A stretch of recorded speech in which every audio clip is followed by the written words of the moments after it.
Falando agora de poupança e investimento. Em 2012, as obrigações estiveram na moda. Será que em 2013 ainda são um bom investimento? Obrigações. O que são obrigações? As obrigações são títulos representativos de dívida de uma determinada entidade. Hoje em dia, quando um investidor, um cliente se dirige a um determinado banco a pedir um financiamento, ele está, de certa forma, a financiar-se ou a receber dinheiro por parte do banco. Nas obrigações é uma situação inversa daquilo que acontece, em que são os próprios investidores a emprestarem dinheiro a alguma entidade.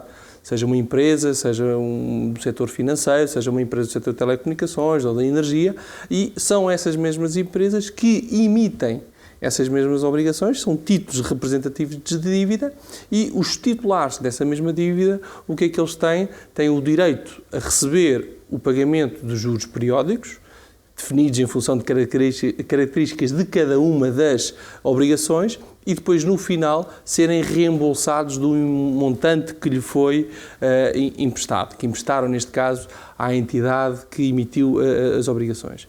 E, obviamente, que as obrigações na escala de risco das várias classes de ativos que existem, digamos, são aquelas que estão numa escala intermédia do ponto de vista de risco na decisão de investimento por parte da generalidade dos investidores. E como é que os investidores podem fazer para comprar obrigações?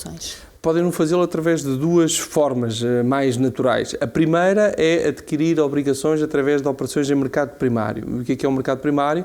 São emissões que são feitas através de ofertas públicas de subscrição, em que as entidades se dirigem aos investidores na sua generalidade, quer particulares, quer também institucionais, em que os investidores depois fazem pedidos junto dos seus bancos, fazem pedidos de subscrição para comprarem essas mesmas obrigações.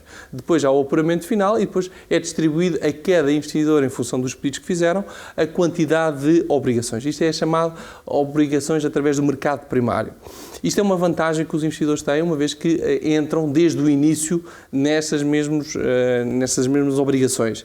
A outra alternativa é, através do mercado secundário, os investidores comprarem obrigações em que essas emissões já foram anteriormente emitidas. Portanto, estão a comprar a outros que têm essas mesmas obrigações, não estão na gênese da criação, de certa forma, estão essencialmente a adquirir essas mesmas obrigações em mercado secundário. E como é que se processa esse processo no mercado secundário? É essencialmente através de negociações fora de mercado. Portanto, no fundo, seria um cliente ligar para um banco e pedir para procurar um investimento em obrigações no mercado secundário. Neste caso, o investidor tem que dizer qual é a obrigação que pretende adquirir, qual é o emitente, qual é a taxa de juros que lhe está implícita e também qual é a quantidade e o montante que pretende adquirir e qual é o preço também que pretende adquirir essa mesma obrigação. Com base nessa mesma informação, depois o intermediário financeiro vai procurar essa obrigação e depois executa essa mesma transação em nome do cliente e depois, obviamente, o cliente fica titular dessas mesmas obrigações. Em termos de risco, o mercado primário e o mercado secundário é igual? Em termos de risco de emitente é igual. Agora, o que o investidor deverá ter, em termos de risco de emitente, agora, o que o investidor deverá ter presente quando tem uma obrigação em carteira ou quando pretende investir em obrigações, são duas grandes forças de componente de risco que estão ali implícitas, que depois têm consequências na formulação dos preços das próprias obrigações em mercado. O primeiro é o risco de crédito do emitente, que é o risco de crédito não é nada mais nada menos que a qualidade creditícia que o emitente tem para fazer face ao seu compromisso de pagar os juros e de reembolsar a totalidade do dinheiro que lhe foi emprestado. A outra componente de risco é o risco de taxa de juros.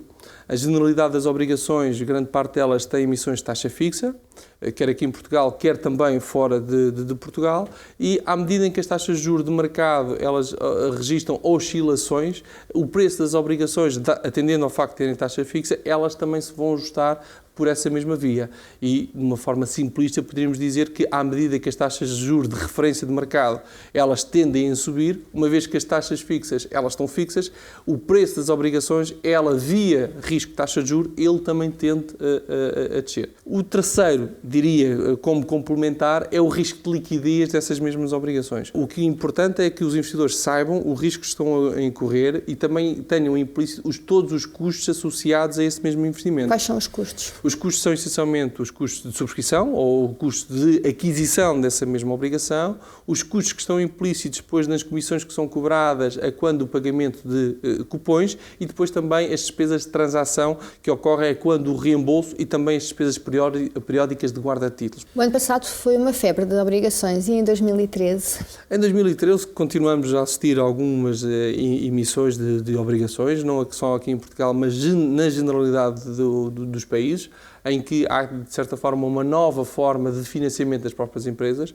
E isto, de facto, é uma forma de financiamento e é preciso recordar que as obrigações, desde sempre, tiveram esta mesma função. Portanto, tivemos um boom de mercado de obrigações o ano passado, com excelentes performances, mas é preciso ver que hoje em dia já estamos num enquadramento diferente e é preciso que os clientes façam uma diversificação eficiente do seu portfólio, incluindo também na vertente das obrigações, escolhendo diferentes maturidades, diferentes emitentes e também, acima de tudo, diferentes componentes de pagamento de cupons, o que é importante também na característica de uma carteira de obrigações.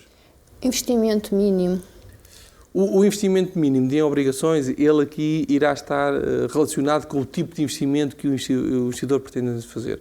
Se o investidor estiver perante investimentos em obrigações através de ofertas públicas de subscrição, tendo em consideração os encargos associados, tendo em consideração também a componente de impostos que lhes estão implícitas, em termos médios, aquilo que nós assistimos no mercado, temos montantes mínimos na casa dos 10 mil euros por cada operação.